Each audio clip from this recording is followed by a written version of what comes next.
the NFL stands for not for long. Set Sharga and Armstead. Roll out. Walker still running out. Looks to the left. Wide open. Thompson touchdown. Colin Thompson with the touchdown. There was nobody within 20 yards of him. What a catch off the bobble. Colin Thompson scoops it up. Lofton corner the end zone. It is caught for the touchdown. The first NFL touch for Colin Thompson is a score.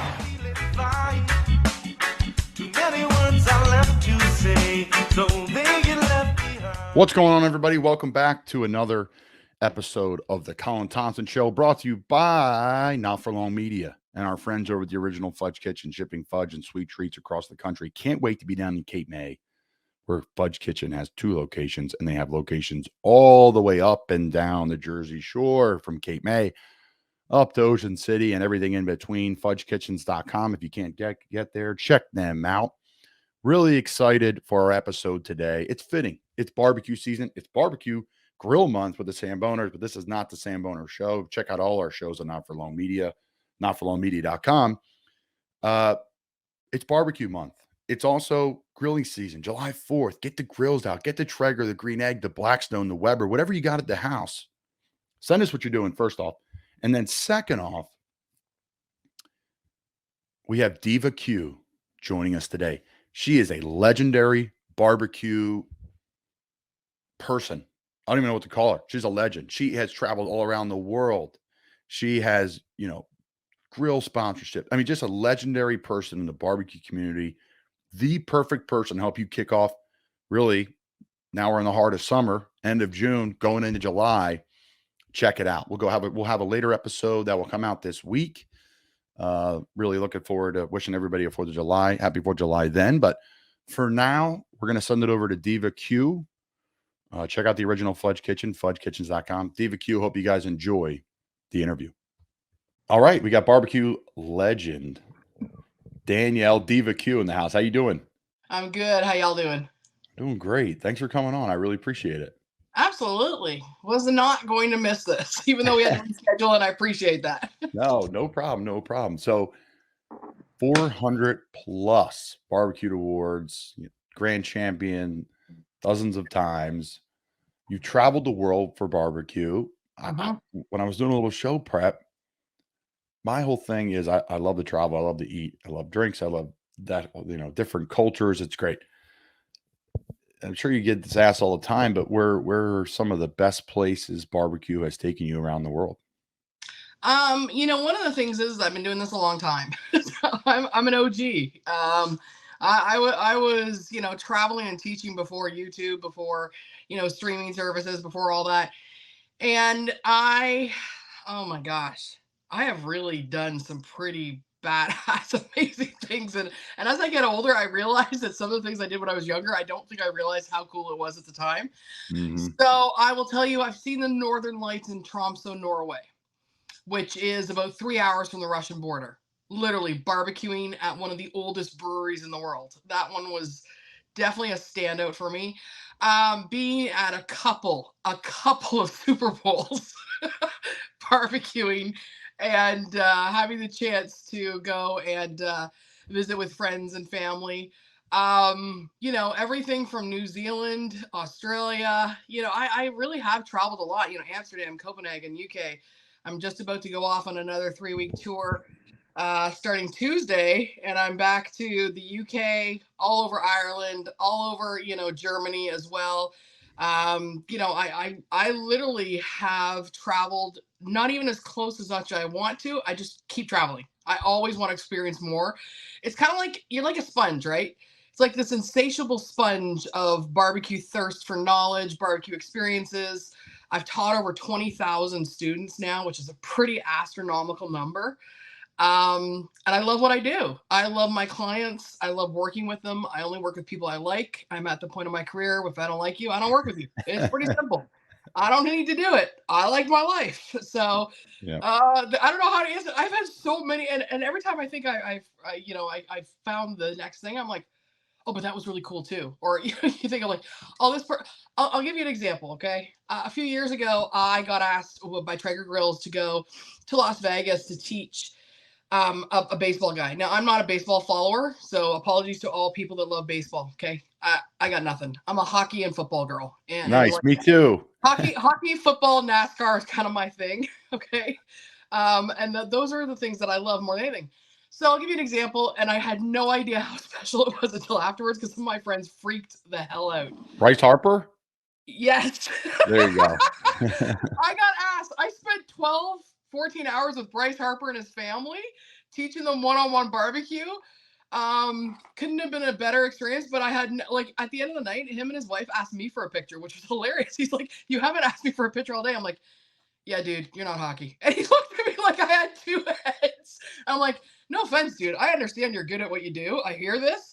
But you're just another dude that needs to learn how to barbecue as far as I'm concerned." So I'm like really chill about that kind of stuff. But realizing later that here I am spending 14 hours with this incredible, man and his family, they were just the best people, and not giving a rat's ass about it because I don't football, hockey, yeah, NASCAR, yeah, but baseball, whatever.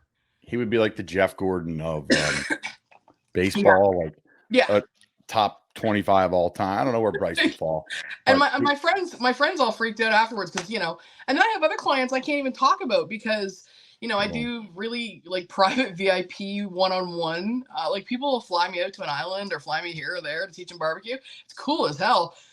Some of them I can't even talk about because you sign NDAs, and so you're like, well, that was really cool. Can't talk about it, but it was really cool. Really cool. Yeah.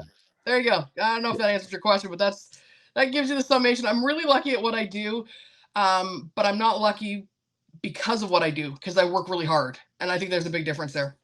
Yeah, hardest working woman and person, I would say, in barbecue. I saw based off of some of your stuff online. Now, it's funny, right? Like everyone's a foodie now. Everyone has a cooking page. Even me, like I'm passionate to cook and barbecue, and like so I'm pretty much starting a brand that I've already had in the past of just cooking and having fun, and it's amazing. It's a really for a question for me. I'm trying to how do I phrase it because how have things changed in the world? I mean, I know phones and social media and cameras have changed everything, right? You're talking about before the YouTube world, you're out barbecuing. Yeah. And now we've had Malcolm Reed on our show, How to Barbecue, right? Like Malcolm's great. And I've learned a ton from Malcolm, like trying to figure out how to use the green egg when we got it for the first time. So how has it changed from when you got into now? I know that's a really loaded question. Well, I would say that so Malcolm is somebody I really respect in the industry. Let me make that very clear. There's a lot I don't, to be perfectly honest, because it's all smoke and mirrors and BS. Anybody can make a pretty picture. Anybody can make a pretty video. The problem is that nowadays, it's like you say, like everybody's doing it, right? So there's this massive saturation in the market now of all these influencers. And I freaking hate being called violently hate being called an influencer because it feels very demeaning to me. Because I didn't learn from watching YouTube videos. I didn't learn from, I learned from going to school. I learned from traveling way before, YouTube. I traveled to every, North American barbecue region. I did the work. I put in the work. I didn't just, flip on a TV screen one day and figure out how to do it. I literally owned 65 barbecues, everything from big offsets to ceramic cookers to reverse flow gravities to you name it. I owned it and could use it properly. And one of the things is that it's changed so much now because the learning curve for how to make a great brisket, for example, okay? So when I started and you wanted to learn how to make a great brisket, you got your ass on a plane to Texas and you went and learned how to make brisket because there wasn't a lot of online learning available at that point. When I wanted to learn, I learned from some of the best families in Texas lore of barbecue goodness, which is the Blacks families, the Mellers. There's some really good families, Southside Market, the Bracewells. I could go on and on, Snow's Barbecue. I was very lucky to have some incredible mentors when I started because there wasn't that learning curve dissipation that we have now. Now, I mean, what do we do if we can't find something? Like the other day, I'm like, okay, what's in that dish? And we're on our phones, and in a nanosecond, we've got so much information at our disposal. And I think it's a good and a bad thing at the same time. I mean, I certainly appreciate. I'm like, what was that ingredient in that one dish that I had in Norway that I can't remember? Or what was that one Korean spice that I can't remember? And I think it's a good thing. On the other side of the equation, people need to stop wasting so much food, and doing all of these bullshit. And I don't know if I can swear, but I'm going to. Bullshit, smash videos and wasting food. That really annoys the crap out of me. That really, really upsets me when I see that. And if I see somebody I would been following that does something, I immediately unfollow them. And the reason is that food insecurity is still a really big issue for so many people in this country and in many other countries, that I hate seeing content like that. That's something I think that's coming out of, or mukbang videos where they're consuming 80,000 calories in one sitting. My first impression is to think, and that's not to attack all mukbang. I understand that there's a whole cultural reference there. The problem I have with it is that there are so many people that are starving and hurting for food that I really, really hate seeing that in any type of platform, in any type of culture, on any type of cultural difference, that you're wasting so much food. I literally hate that. I think that's one of the worst things to come out of these food influencers that are doing these stupid smash videos or wasting so much, because all I keep thinking to myself is, the second I see it, is like, there are so many people out there that are starving or are really food insecure. I come from a very, very, very modest, poor background. I know what it's like to be very, very lean on groceries and things like that. And I hate to see that more than anything. That's one of the worst things to come out of that, I think, because they're doing it for clicks, they're doing it for likes, they're doing it for all that. Why can't you do something good instead? Go do something good with the world instead. Yeah. No, there's a lot to unpack. I love that, because Sorry. no, it's okay. This is part of a podcast, because you could take that food and you could do really well with it, right? Or you could take it and you could put it, in your fridge and have it tomorrow with an omelet. There's a lot to do with that for sure. You mentioned you've worked with so many different, smokers, grills, etc. Yeah. I miss now. I don't know if are you contracted through Traeger? I know you do a ton of Traeger. So I made a decision a couple of years ago, made me very, very clear, because I'm always full disclosure about this. I'm exclusively with Traeger now. Okay, good. I have been working with Traeger. I'm going into my 17th year of working with Traeger and on Traegers. I've worked with Charbroil in the past. I've worked with Big Green Egg in the past. I've worked, on all those types of grills. I made a decision because at that point in my career, I really wanted to teach a lot consistently with a product and stand behind a company that I really believed in.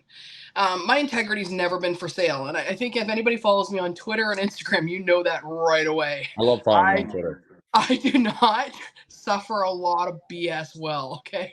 I will speak my mind at all times.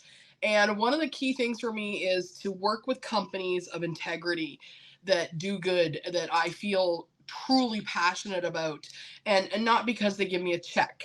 And there's a big difference there, because there's a lot of grill whores out there, and you'll see them flip from year to year. And they're absolute grill whores out there. They have no loyalty to the company. They're like, okay, well, here, they're going to give me 15,000 for this season, or 10,000, or whatever they're giving you for that season. And I'm going to talk about how much I love this grill, and it's going to be total BS, So my integrity's never been for sale. It never will be for sale. And so one of the key things for me at that point is deciding to work with companies that I think that align with my core values as much as possible. I'm very much an experience-driven person versus a money-driven person, and that's very important in my life. I think people focus too much on money and not enough on their own happiness. And I think that is a life lesson that I learned, and that falls into line with why I work with Traeger. I really like what the company was doing. I like the fact that they were going after research and technology. They were going after just a really interesting area of the market. And because I had one since the very beginning, 3 days after I decided to become a barbecuer or learn how to barbecue, there was two things that I got. I got a Weber Smoky Mountain. It was an 18-inch. It was one of the original ones. And then I got a Traeger Little Tex, and it had one of the original little wooden handles. I started with both of those grills right away. And one of the key things is that I love making barbecue available to everyone. And so removing fear factors, removing all of the barriers to a delicious food environment, a delicious meal, consistent, repeatable results is something I teach all the time. And so because of that, Traeger to me was a really perfect fit. And I've literally grown up in my career with this company at this point now, and that's why I'm considered the OG because of that. Because I've had all the experience with the other grills, then I went exclusive with Traeger. And it wasn't an easy decision, but it was the right decision for me.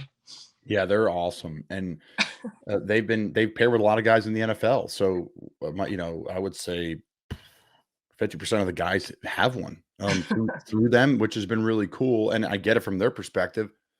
Bigger guys cooking food. A lot of guys are very visual.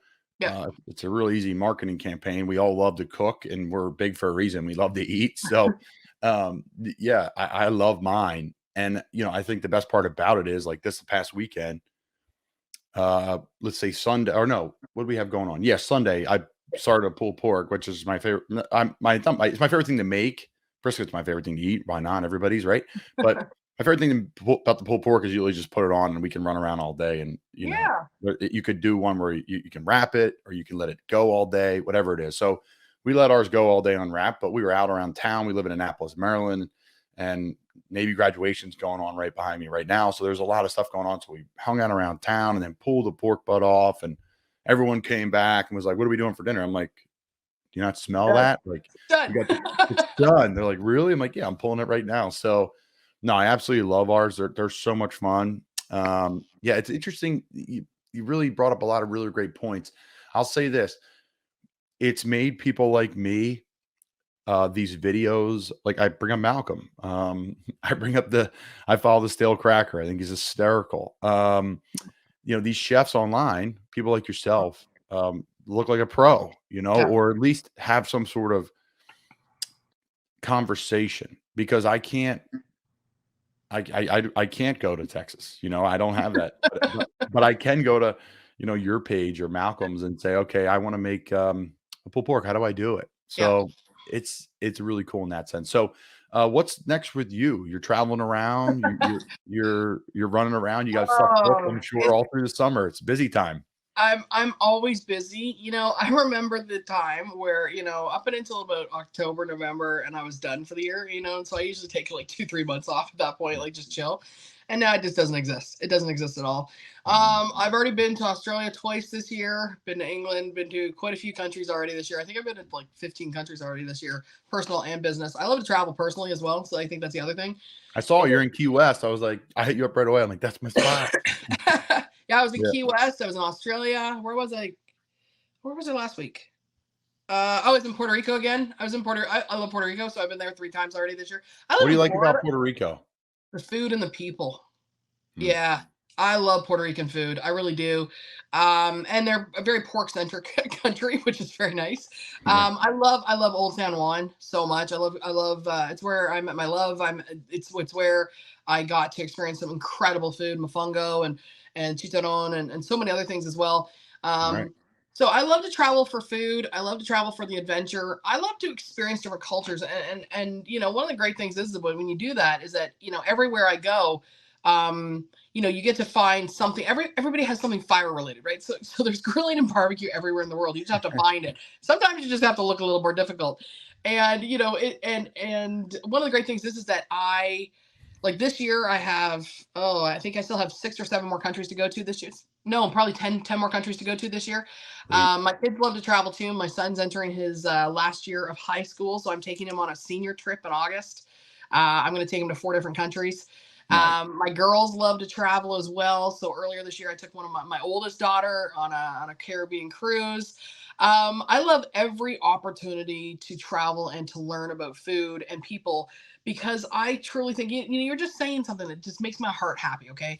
That you had all these people, you're making pulled pork, and what'd you do? You ate together. Yeah. What a wonderful opportunity. Like one of the great things is that we just had our big Traeger day, and yes, I know it's Traeger, but one of the best things about that is that you just to see all these people coming together with good tasting food.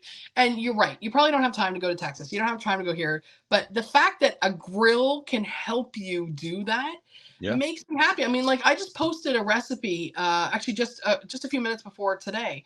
And it was a dish my grandmother used to make. Now she used to do it in the oven. Of course, I'm going to do it on the grill. Yeah. And it's called a kofuti, and it's literally just this berry pie. And for years, I didn't even know what it was. But it was something from my childhood that I, used to eat with my grandmother. And it just brought people together. This one beautiful fruit dish that we do on the grill now brings people together. That pulled pork brings people together. So every time you can learn about food, break bread with people, bring people together, that's a good thing as far as I'm concerned. One of the other things is that, going back to the earlier point about no food waste, is that when I have extra food, when I, because I, shoot videos or I shoot little content things, and I'm not staged like a lot of the bigger content creators, because I really try to keep it really organic. Is that I support my local fire department. I support my local police department. Our local fire departments are so undervalued and underserviced and underpaid. It's bull crap. And so whenever I have a chance, I try to feed them. I support, our local, ministries. We have a neighbor that supports a local women's and children's shelter. We try to feed them too. So anytime you can bring people together with food, through food, and of course, for my zone of life, it's barbecue and grilling as a chef, that's a good thing. It's an awesome thing, and to do that all over the world, that doesn't suck. All right, so we're probably going to release this. I'm thinking, I was thinking Memorial Day. I really want to do it July 4th because I think because it's perfect. You're like perfect for that time. Maybe we're a week before it. So, all right, how about a tip to our listeners out there that for brisket? I mean, it's a complicated situation. No, it isn't. Well, yeah. For normal people, it is, but yes, for yourself, no. I've kind of found my kind of rhythm with it. This is how we do it. I've taken a little bit from Me Church, from just a few different people. Like I just watched like 8 different videos, and I'm like, I like that. Let's go with it, and it's worked out well. So, your thoughts and a little bit of advice for people grilling over the weekend. I think that for all grilling big weekends like Memorial Day, 4th of July, all those. I think that a lot of times having a really great big central meat like a brisket's a good idea, or a pork. You don't have to do it all, but pick one good central meat and work from that point. Get as much prep done as you possibly can. Like there are so many things that you can do ahead of time, and I don't think people realize that. And they got all stressy about the day of. I don't usually worry about parties at my house until it gets to about 100 people. I'll cook for about up to 100 people by myself. And then I don't worry about dishes and doing serving, but like all your potato salads, all your stuff ahead of time, even your grilled vegetable. If you do a cold grilled vegetable platter, you can do that like 2 days in advance before your party. When it comes to things like brisket, get everything trimmed, seasoned, injected 2 days before you actually want to go to the grill. It's not going to delineate too much moisture away or detract too much moisture away from the brisket, as long as you start with a really good quality brisket. Now, here's also another big surprise. I would much rather, in most cases, eat a prime grade brisket versus a Wagyu. A Wagyu brisket is delicious. Don't get me wrong. They're absolutely fantastic, but they're extraordinarily rich. And I really, really love a good quality certified Angus, prime brisket. That would be one of my favorite go-tos, or a really good quality. Like there are so many great brisket places now that you can go and get a brisket from. Stru Branch, there is Creekstone Farms, there are so many 44 farms, like tons of them. But get a really good quality prime brisket. And when you're trimming it, save all your trimmings. Gosh, I hate when people throw out their trimmings. I'm like, good God, no, don't do that. Trim it down so that it cooks as evenly as possible. I've got a video up on my Instagram. If anybody, it literally takes me 2.5, 3 minutes to trim a brisket. A super sharp 6-inch flex blade. I use the ones from Victorinox. They're cheap, they're easy, keep them sharp, and they're perfect for trimming brisket and every other barbecue meat as far as I'm concerned. Keep your trimmings, grind them up, add those to some basic ass ground beef, and you will have some of the best ground beef ever. So I don't like food waste either. So like all that kind of stuff you can do ahead of time, and the other thing is a brisket can be rested for 4+ hours. The most important thing is that you always keep it above 140, 45 degrees Fahrenheit internal temperature. Get a good meter probe. So that you can keep that into the meat itself and monitor it on your phone, so you know the internal temperature of your brisket while it's resting in your Yeti cooler. Kind of makes sense to me. And I'm throwing out the name Yeti because I've yet to find any other cooler that works as good. They're amazing. I think I use my Yeti roadies more as holding cabinets than I do. I've got a few. I've got a gray one, I got a blue one, and I've got an orange one. The orange one has only ever had meat in it. It's never actually had anything but meat. But that removes a lot of the stress when you're doing these outdoor parties or these big weekend parties. 4-hour rest time is awesome on a brisket. It just gets better, people. It just gets better. It gets happier. So the more you can rest it, the more relaxed the proteins are. They're chilling out just like you. And also, I think another thing, start grilling more components for your cocktails. Grill up oranges, grill up limes. Make like today, later on today, I'm actually going to make, because it's Memorial Day weekend and we're going into another weekend. I'm making a smoked hibiscus syrup for cocktails, because why not? I think smoking your cocktail components is a really great idea. Make some smoked simple syrups. Make some smoked ice cubes. Use some distilled water, filtered water, get it on the grill, smoke it for a couple hours. You'd be so impressed with an old fashioned with this smoked ice cube. Oh, primo, delicious. Wow. Dropping.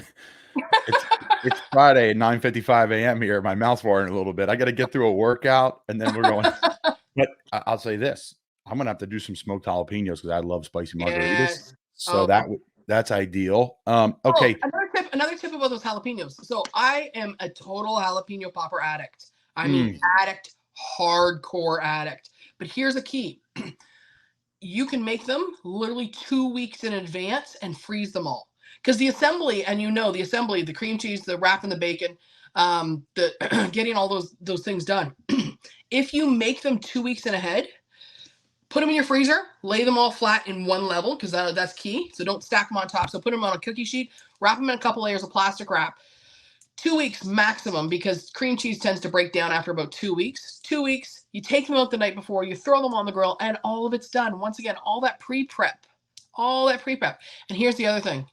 If for some reason your jalapenos literally break apart or you've overwrapped them, here's what you do. You chop the shit out of them. You throw them in a cast iron pan. You add more cream cheese. You add more cheese. And oh my God, you got a dip.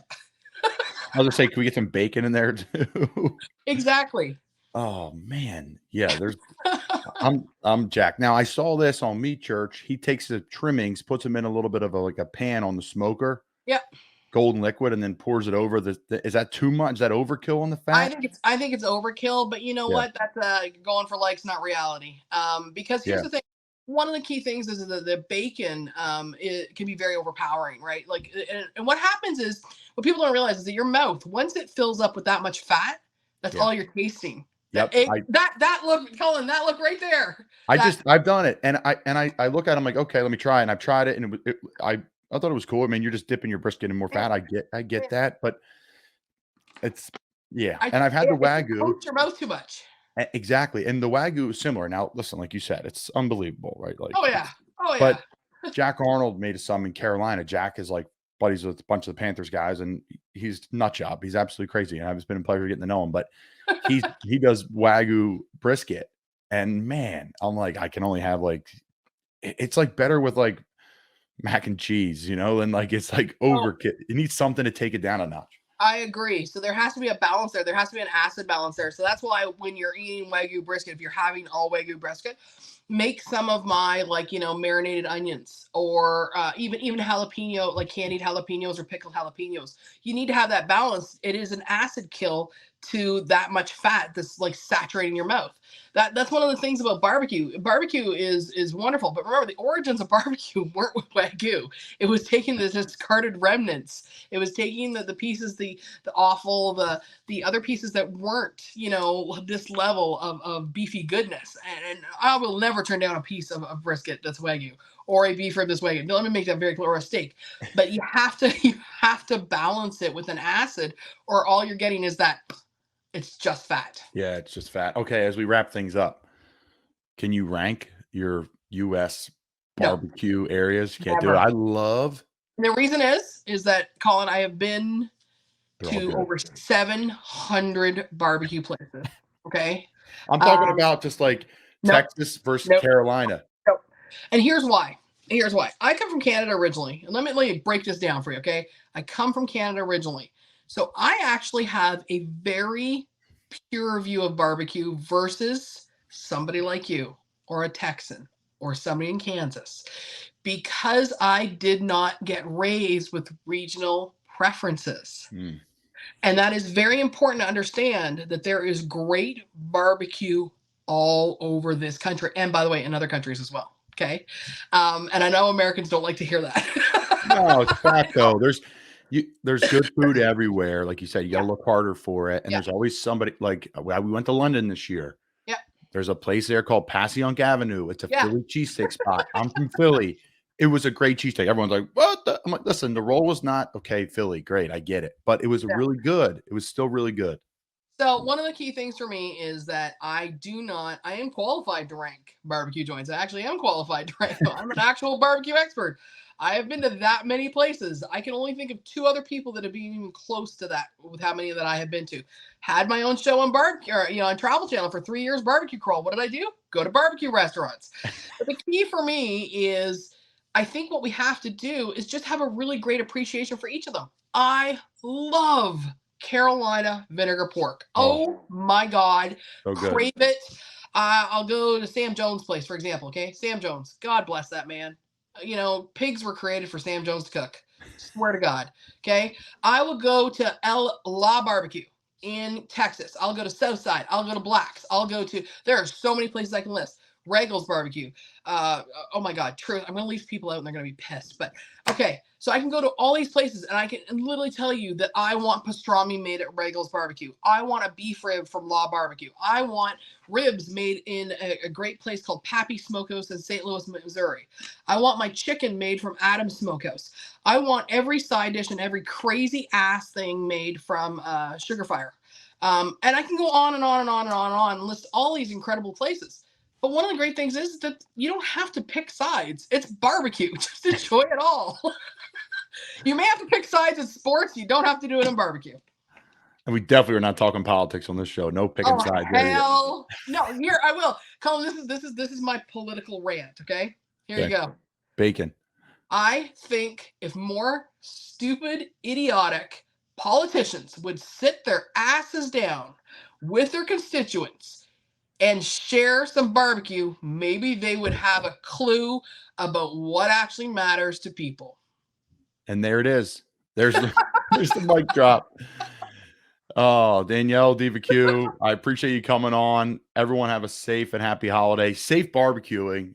And appreciate you coming on. Anytime. Have a great day. Be blessed. You too.